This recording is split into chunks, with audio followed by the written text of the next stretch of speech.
Welcome back to Hope TV. And it seems like I forgot a couple of things. So let's get everything straight. Brother Eliud, please tell us what your New Year's resolution is. Can you just please, the world wants to know. You think I could have forgotten? What your New Year's resolution is. What is Please your tell New us. Year's resolution? Did I forget? No, she's hilarious. What is it? She's hilarious.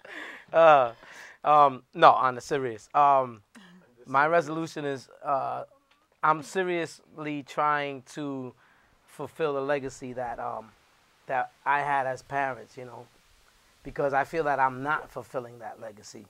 But I really want to fulfill that legacy. I really want to grow closer to God. I feel that it's like you know, when you like not, you don't feel him as much. You feel like he's not happy with you or he's not proud of you.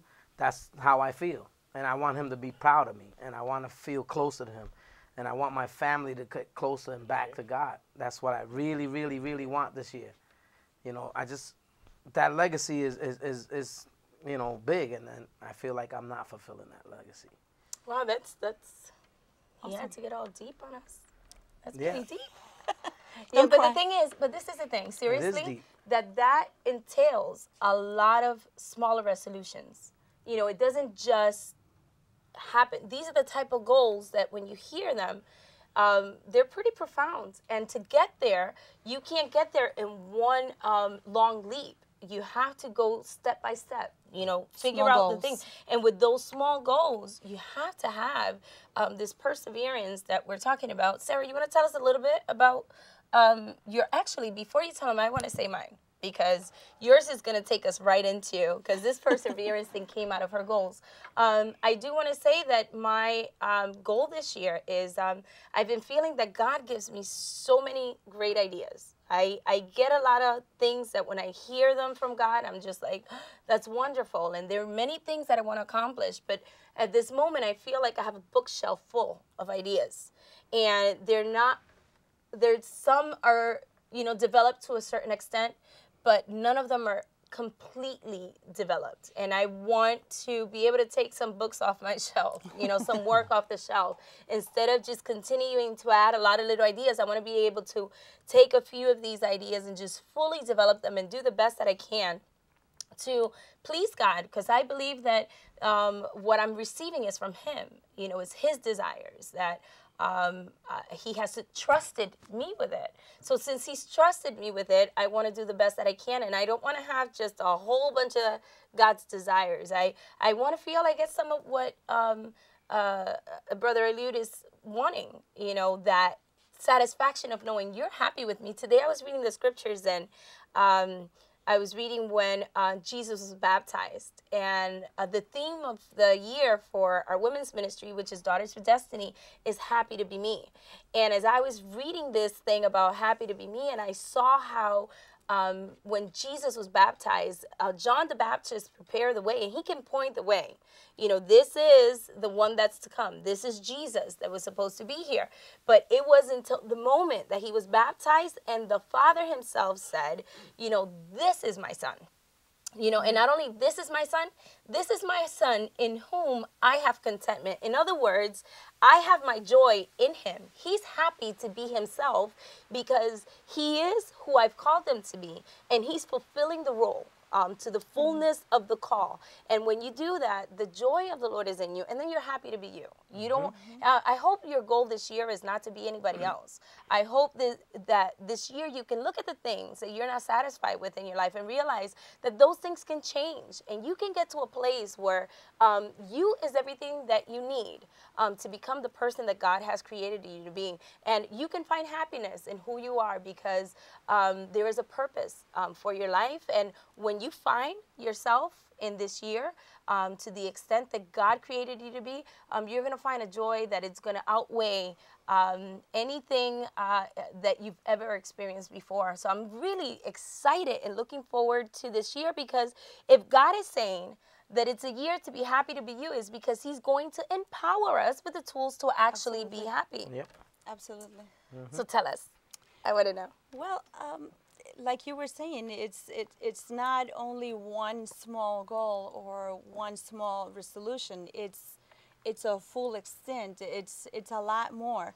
We were called for greater. We were called for more, just like the song says. We can't just commit to one little things, because God is so amazing. He's so awesome, and He has so much more stored for us.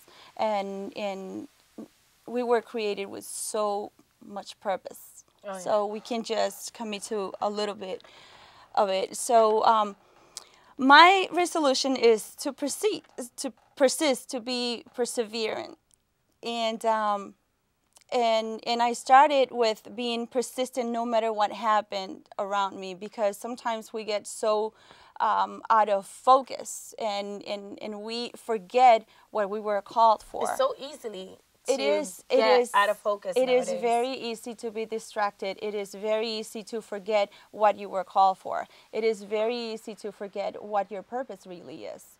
So it is part of my resolution to stay focused throughout the year, and also to endure discomfort, because you are going to find yourself in so many situations in where you're not going to be comfortable. That's right. You're not going to be comfortable. You're probably going to be hurting. Yeah. You're probably going to be very, very upset, but you have to keep on going. Yeah, and you won't always understand it. As a matter of fact, this is the first time that I get to talk about this on Hope TV, but and I'm surprised that we didn't banter about this the last show, but the Lord gave me this theme of happy to be me. And as soon as I was being happy to be me, I passed out and broke my nose. Became an avatar? Yes, I look like an avatar. Then I look like a Smurf. I don't know. I went through so many different... Every morning I would wake up and I would be anxious to go in the mirror to see what I look like. Because it was... I kept morphing, every day. It was like a different person. But in all that, God continued to speak to my spirit and say, where are you? Okay. Are you about, your outer appearance? Are you still in there? Are you enduring?